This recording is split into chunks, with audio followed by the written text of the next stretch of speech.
एक गांव में एक दूध वाली रहती थी। वो एक चुड़ैल थी।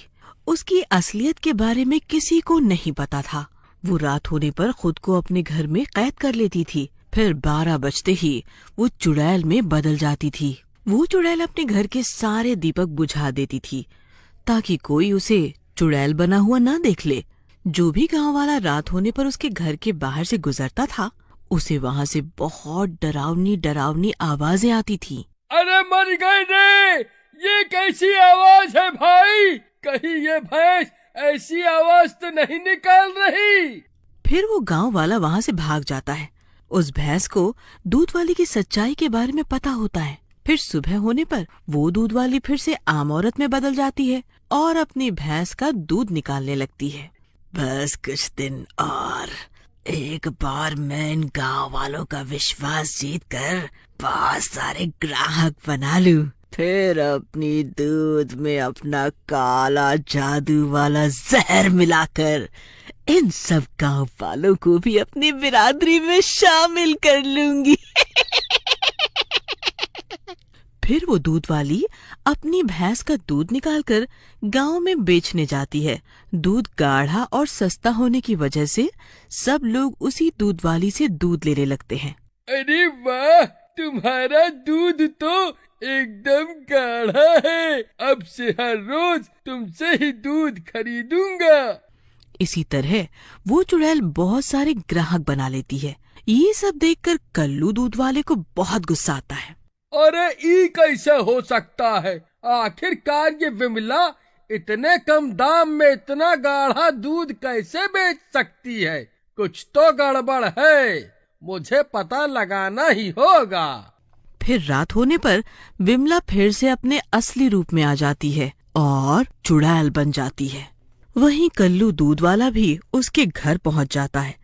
वहां उसे डरावनी डरावनी आवाजें आने लगती हैं। अरे बाप रे, ये कैसी आवाज है भाई? ये तो कोई भूत प्रेत की आवाजें लगती हैं।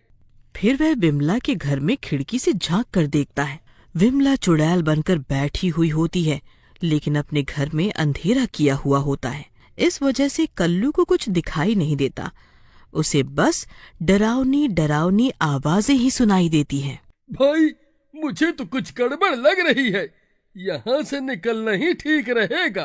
फिर अगले दिन सुबह होने पर बस अब इंतजार खत्म हुआ। मैंने बहुत सारे ग्राहक बना लिए हैं। मुझे आज ही इस काम को अंजाम देना होगा। फिर विमला दूध में जहर मिला देती है।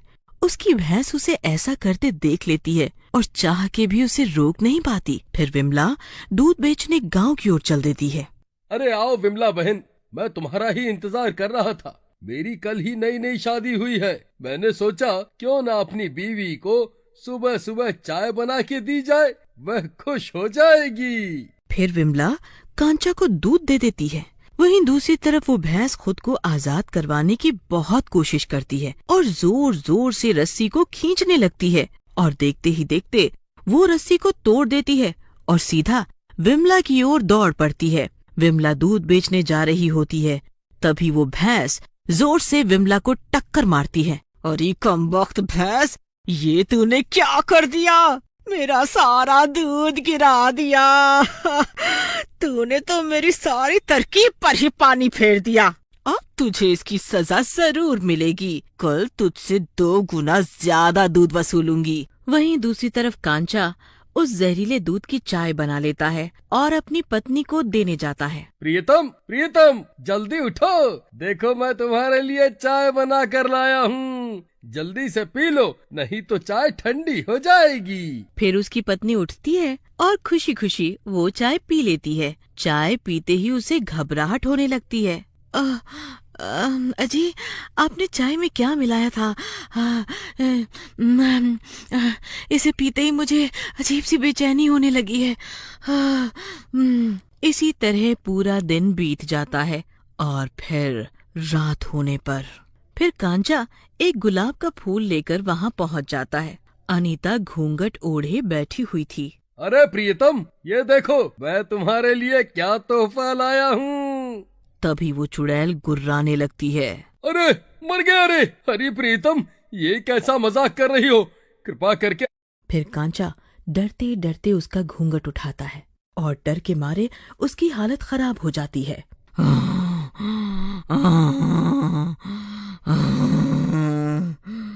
आओ ना कांचा जी, आओ ना, लाओ ना, वो गुलाब मुझे दो ना।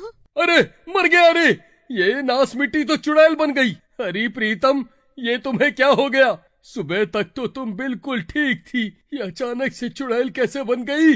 हाय रे, मैं तो कहीं का नहीं रहा। मेरी बीवी तो पहली रात को ही चुड़ैल बन गई। अब क्या करूं? ए कांचा, जरा मेरे पास तो आओ, आओ ना। अरे भागो रे भागो, अपनी जान बचाकर भागो। अरे गांव वालों, मेरी तो किस्मत ही फूटी निकली, मेरी बीवी तो चुड़ैल निकली। अरे भाई, कोई मेरी मदद करो, अरे मर गया रे।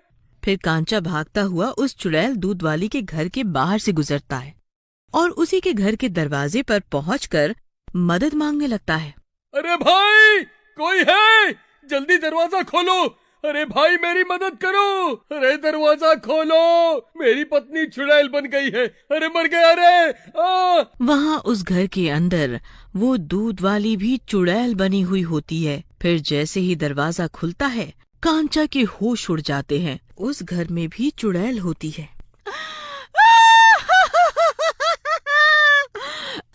आओ ना। अरे मर गया रे, यहाँ भी चुड़ैल, घर पर भी चुड़ैल। आखिर ये सब क्या हो रहा है?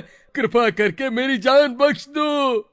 तभी कल्लू दूध वाला हाथ में मशाल लेकर वहाँ पहुँच जाता है। अरे कांचा भाई, जल्दी से यहाँ आ जाओ। फिर कांचा भागता हुआ जाता है और कल्लू के पीछे जाकर छुप जाता है। अरे कल्लू भाई, आखिर ये सब क्या हो रहा है? वहाँ मेरी पत्नी चुड़ैल बन गई है और यहाँ ये विमला दूध वाली भी चुड़ैल निकली। आखिर ये सब क्या हो रहा है भाई? भाई, मुझे तो इस दूध वाली पर पहले से ही शक था। इसके घर के बाहर से रोज रात को डरावनी डरावनी आवाजें आती थीं। अब क्या करें भाई? ये चुड़ैल हमें जिंदा नहीं छोड़ेगी, इसका मुकाबला कैसे करें? अब तुम दोनों को मेरी असलियत के बारे में पता चल गया है, इसलिए अब मैं तुम दोनों को जिंदा नहीं छोड़ सकती। अब मरने के लिए तैयार हो जाओ। अरे कल्लू भाई, कुछ करो, अब ये चुड़ैल हमें जिंदा नहीं छोड़ेगी। फिर वो चुड़ैल कल्लू और कांचा को हवा में उठा लेती है और अपने घर में बने तहखाने में ले जाकर कैद कर देती है।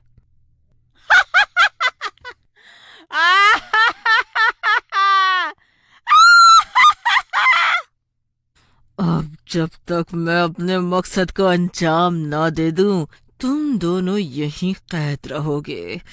बस कल सुबह होते ही मैं दूध में जहर मिलाकर पूरे गांव वालों को अपने जैसा बना लूंगी।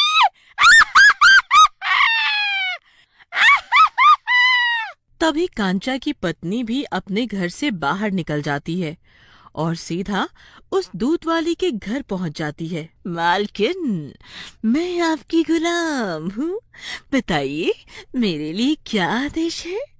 आज से आप जैसा कहेंगी मैं वैसा ही करूंगी। इन दोनों को हमारी असलियत के बारे में पता चल चुका है। तुम यहीं रुककर इन दोनों पर नजर रखो। बस एक दिन का इंतजार और फिर ये पूरा गांव हमारी बिरादरी में शामिल हो जाएगा। अरे प्रियतम, इधर देखो ना, मैं तुम्हारा पति हूँ। इतनी जल्दी भूल गई क्या? हाँ राजा जी, आपको कैसे भूल सकती हूँ? आप ही तो मेरे प्रियतम हैं। बस आज रात का इंतजार कर लो, कल सुबह आपको भी चाय पिलाकर अपनी जैसा बना लूंगी। फिर हम दोनों जन्मों जन्मों तक साथ रहेंगे।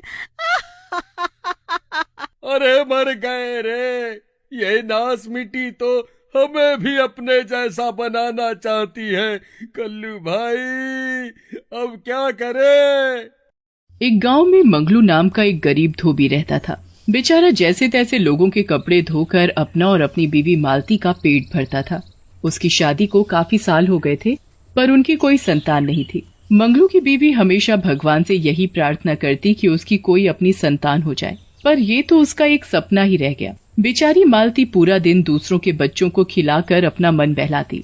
अपनी पत्नी मालती को ऐसे देख मंगलू को बड़ा ही दुख होता था, पर वो बेचारा कर भी तो क्या सकता था। एक दिन जब मंगलू और मालती नदी किनारे बैठे कपड़े धो रहे थे, तो उसे किसी बच्चे के रोने की आवाज आती है। अरे ये किसके बच्चे के रोने की आवाज है? हाँ, आवाज तो मुझे भी आ रही है, पर आखिर आ कहाँ से रही है? वो दोनों इधर उधर देखने लगते हैं तो उन्हें नदी में दूर से टोकरी बहती हुई आती दिखती है। बच्चे की आवाज उसी टोकरी में से आ रही होती है। अजी, वो देखो, मुझे लग रहा है कि ये आवाज उस टोकरी से आ रही है। चलो जल्दी से चलकर देखते हैं। मालती और मंगलू जल्दी से उस टोकरी को रोकते हैं। सच में उस टोकरी में एक छोटा सा बच्चा होता है जो शायद भूख की वजह से बुरी तरह से रो रहा होता है। हे भगवान, ये तो सच में किसी का बच्चा है, पर इसको ऐसे टोकरी में किसने डालकर यहाँ छोड़ दिया? भगवान जिसको औलाद देता है उसे कदर नहीं होती, और जिसे कदर है उसे भगवान औलाद नहीं देता। मालती उस रोते हुए बच्चे को बड़े प्यार से गोद में उठा लेती है और उसे गले से लगा लेती है। ये बच्ची कितनी प्यारी है, समझ नहीं आता कि कोई इतनी प्यारी बच्ची को कैसे छोड़ सकता है। अब इस बच्ची का कोई तो है नहीं, तो क्यों ना हम इसे रख लें? नहीं मालती, ये तो गलत होगा ना। जाने किसका बच्चा है, हम इसे कैसे रख सकते हैं? देखो, हमने इस बच्चे को कोई चुराया तो है नहीं, हमने तो बल्कि इसकी जान बचाई है। इस बच्चे पर अब बस हमारा ही हक है और मैं ही इसे पालूंगी। मालती मंगलू की एक बात नहीं सुनती और उस बच्ची को घर ले आती है। वो उसे पूरा दिन खिलाती रहती है और उसे खूब प्यार करती है। मालती उस बच्ची का नाम छाया रखती है और छाया के आने से उसकी जिंदगी पूरी तरह बदल जाती है। वो इतनी खुश पहले कभी नहीं थी। एक तो पहले ही हमारे लिए खाने को नहीं है, और अब ऊपर से हम छाया को कैसे पालेंगे? मैं भूखी रह लूंगी, पर छाया को किसी चीज की कमी नहीं होने दूंगी। अगले दिन जब मालती छाया को आंगन में नहला रही होती है तो उसे छाया के गले में एक लॉकेट मिलता है। ये तो बड़ा ही महंगा लग रहा है, लगता है ये बच्ची किसी अमीर घर की होगी, पर मुझे क्या, अब तो ये हमारी बच्ची है ना। मालती छाया को नहलाई रही होती है कि तभी वहाँ पड़ोस की कमला आ जाती है और वो मालती को एक बच्ची को नहलाते देख बड़ी हैरान होती है। अरे मालती, ये बच्ची किसकी है? किसका बच्चा चुरा लाई तुम? ये कैसी बात कर रही हो तुम? ये मेरी बच्ची है। वो मतलब ये मेरी दूर की बहन की बच्ची है। उस बेचारी का किसी हादसे में देहांत हो गया, इसलिए उसके परिवार ने इस बच्ची की जिम्मेदारी मुझे दे दी है। अरे वाह, ये तो तेरे मन की हो गई। तू तो हमेशा से एक बच्ची चाहती थी और देख, भगवान ने तेरी सुन भी ली। पर तुम गरीब लोग इस बच्ची का ध्यान कैसे रखोगे? इसे पालोगे कैसे? अरे, हम दिन रात काम करेंगे और इसे रानी की तरह रखेंगे, बस। फिर क्या, मंगलू और मालती दिन रात लोगों के कपड़े धोते और छाया की हर जरूरत पूरी करते। वो खुद फटे कपड़े पहनते, पर छाया को हमेशा सुंदर सुंदर कपड़े पहनाते। खुद भूखे रहते, पर छाया को हर चीज खिलाते। धीरे धीरे करके छाया 5 साल की हो जाती है और अब मालती को उसकी पढ़ाई की चिंता होने लगती है। अजी, अब हमारी छाया स्कूल जाने लायक हो गई है। हाँ, पर स्कूल भेजने के लिए हमारे पास पैसे कहाँ हैं? आप ऐसे मत बोलो। आपने जो मेरी दवाई के पैसे रखे हुए हैं वो निकाल लो, पर छाया को स्कूल में डाल दो। कैसी बात कर रही हो तुम मालती? तुम्हारे शरीर में इतना दर्द रहता है, तुम बिना दवाई के कैसे रह पाओगी? हैं? उन पैसों के बारे में तो सोचना भी मत। मैं कुछ और सोचता हूँ। अब मालती को दिन रात छाया की पढ़ाई की चिंता सताने लगती है। मालती अपनी तरफ से पूरी कोशिश करती है और छाया को स्कूल में डलवाई देती है। देख छाया, आज तेरा स्कूल में पहला दिन है, तू अच्छे से पढ़ाई करना और किसी के साथ शैतानी नहीं। ठीक है माँ, आप चिंता मत करो। मालती अपने इलाज के पैसे छाया की पढ़ाई में लगा देती है और खुद तकलीफ सहती है। मंगलू को ये बिल्कुल अच्छा नहीं लगता, पर मालती को तो छाया के आगे कुछ दिखता ही नहीं था। एक दिन जब मालती बाहर आंगन में बैठी होती है, तभी वहाँ छाया स्कूल से रोती हुई आती है। मालती उसे देख डर जाती है। हे भगवान, क्या हो गया मेरी बच्ची को? छाया बेटी, क्या हुआ? तुम रो क्यों रही हो? माँ, आज मैं स्कूल में गिर गई और मेरे कपड़े फट गए। देखो, मेरे जूते भी फट गए माँ। अब मैं क्या पहनूंगी? अब मैं स्कूल कैसे जा पाऊंगी? अरे पागल, तुझे ये सब सोचने की कोई जरूरत नहीं है, मैं हूं ना। एक काम कर, तू जल्दी से कपड़े बदल ले और ये कपड़े मुझे दे दे, मैं अभी इसे सिल देती हूँ। छाया कपड़े बदलकर फटे कपड़े मालती को दे देती है। मालती सुई धागा लेकर उस कपड़े को सिलने बैठ जाती है। कपड़े तो वो जैसे तैसे ठीक कर देती है, पर जूते कुछ ज्यादा ही फट चुके होते हैं, जो ठीक भी नहीं हो रहे होते। मालती रात को मंगलू से पैसे मांगने लगती है। आज छाया के जूते फट गए हैं तो मुझे उसके लिए नए जूते लाने हैं, आप मुझे कुछ पैसे दे दो। अरे मालती, घर में खाने को तो है नहीं और तुम पैसे मांग रही हो? मैं तो बोल रहा हूँ उसे स्कूल से निकलवा दो, क्योंकि मैं आगे इसकी फीस नहीं भर पाऊंगा। नहीं, ऐसे मत बोलो, मैं खुद काम कर लूंगी, पर मैं अपनी छाया को अच्छे से पढ़ाना चाहती हूँ। देखो मालती, हमें अपने घर के हालात भी देखने हैं। मैंने जब बोल दिया कि मेरे पास पैसे नहीं है तो नहीं है। कल से छाया स्कूल नहीं जाएगी, बस। मंगलू की ये बात सुनकर तो मालती को बहुत टेंशन हो जाती है। वो पूरी रात ठीक से सो नहीं पाती। वो किसी भी हाल में छाया को पढ़ाना चाहती है, इसके लिए वो कुछ भी करने को तैयार हो जाती है। अगले ही दिन मालती मंगलू के धोबी घाट जाने के बाद मालती छाया को स्कूल भेजकर काम ढूंढने निकल पड़ती है। गांव में उसे कहीं काम नहीं मिलता, इसलिए मालती को गांव से बाहर जाना पड़ता है। मालती को एक बहुत बड़ा घर दिखाई देता है, जिसके गेट पर एक औरत खड़ी होती है। वो औरत बड़ी ही खड़ूस, लालची और बदतमीज होती है। मालती उसके पास जाती है। मेम साहब, आपके पास कुछ काम मिलेगा क्या? नहीं, यहाँ कोई काम नहीं है, तुम जाओ यहाँ से। मेम साहब, मैं कुछ भी काम करूंगी, आप बोलो तो। मेरी छोटी बच्ची का सवाल है, अगर मेरे पास पैसे इकट्ठे नहीं हुए तो मुझे उसे स्कूल से निकलवाना पड़ेगा। उसके बाबा ने तो साफ मना कर दिया है कि उनके पास पैसे नहीं है, पर मैं अपनी छाया को पढ़ाना चाहती हूँ। ये अच्छा मौका है किसी से कम पैसों में काम करवाने का, इसे रख ही लेती हूँ। वो औरत मालती को काम पर रख लेती है, पर उससे इतने कम पैसों में खूब काम करवाती है। मालती तो काम मिलने पर ही खुश हो जाती है और मन लगाकर उस घर में साफ सफाई का काम करने लगती है। वो औरत मालती को जो पैसे देती है, मालती उन पैसों से सबसे पहले छाया के स्कूल के जूते लेकर आती है। ऐसे ही काम करते करते काफी दिन हो जाते हैं। छाया खूब मन लगाकर पढ़ाई करती है। सालों बीत जाते हैं और अब छाया पढ़ लिख कर डॉक्टर बन जाती है। उसके डॉक्टर बनने पर सबसे ज्यादा खुशी मालती को होती है। वो तो पूरे गांव में खुशी से नाचने लगती है और सबको बताती है कि उसकी बेटी डॉक्टर बन गई है। मेरा सपना आखिर पूरा हो ही गया, मेरी छाया पढ़ लिख कर डॉक्टर बन गई, डॉक्टर। ये सब तुम्हारी वजह से हुआ है मालती। तुमने जो छाया के लिए किया है वो किसी से छुपा हुआ नहीं है। अब आप दोनों को काम करने की कोई जरूरत नहीं है। ठीक है, कल मैं मेम साहब को जाकर मना कर दूंगी। वैसे भी मुझे पता है मैं कैसे उस घर में मेम साहब का काम कर रही हूँ। उनके जैसा लालची और कंजूस इंसान मैंने नहीं देखा। क्यों ना मैं भी आपके साथ उनके घर चलूं? हाँ हाँ बेटी, क्यों नहीं, ये तो बहुत ही अच्छी बात है। अगले ही दिन मालती एक मिठाई का डिब्बा लेकर अपनी मेम साहब के घर जाती है और छाया भी मालती के साथ जाती है। मेम साहब मेम साहब देखो, मेरी छाया डॉक्टर बन गई। अरे वाह, ये तो बड़ी ही खुशी की बात है, मुबारक हो छाया। मेम साहब जैसे ही छाया की तरफ देखती है तो उसकी नजर छाया के गले में पड़े हुए लॉकेट पर जाती है। लॉकेट देखते ही मेम साहब के होश उड़ जाते हैं। क्या हुआ मेम साहब, आप चुप क्यों हो? नहीं कुछ नहीं, बस ऐसे ही। अच्छा मेम साहब, ये लो मिठाई, और अब मैं चलती हूँ। हाँ, और अब कल से मैं काम पर नहीं आऊंगी। मेरी बेटी ने बहुत बड़ा घर लिया है शहर में और अब हम उसी में रहेंगे और अब मैं काम नहीं किया करूंगी। ये तो वही है जिसे मैंने सालों पहले पानी में बहा दिया था। मेरी बेटी ये तो डॉक्टर बन गई और खूब कमाती होगी, इसे तो रोकना पड़ेगा। मालती और छाया वापस जाने ही लगते हैं कि तभी मेम साहब उनको रोक कर बोलती है, रुको छाया, मेरी बच्ची, तुम मेरी बेटी हो। ये आप क्या बोल रहे हो? ये लॉकेट, तुम मेरी ही बेटी हो। माँ, ये सब क्या है? ये आंटी ऐसे क्यों बोल रही हैं? मुझसे बहुत बड़ी गलती हो गई थी बेटी। तुम लड़की थी इसलिए मैं तुम्हें रखना नहीं चाहती थी और तुम्हें एक टोकरी में डालकर बहा दिया। तो आज आपका प्यार कैसे जाग गया? क्योंकि मैं डॉक्टर बन गई इसलिए? माफ करना, पर मेरी माँ ये है जिन्होंने मुझे पाला पोसा बड़ा किया।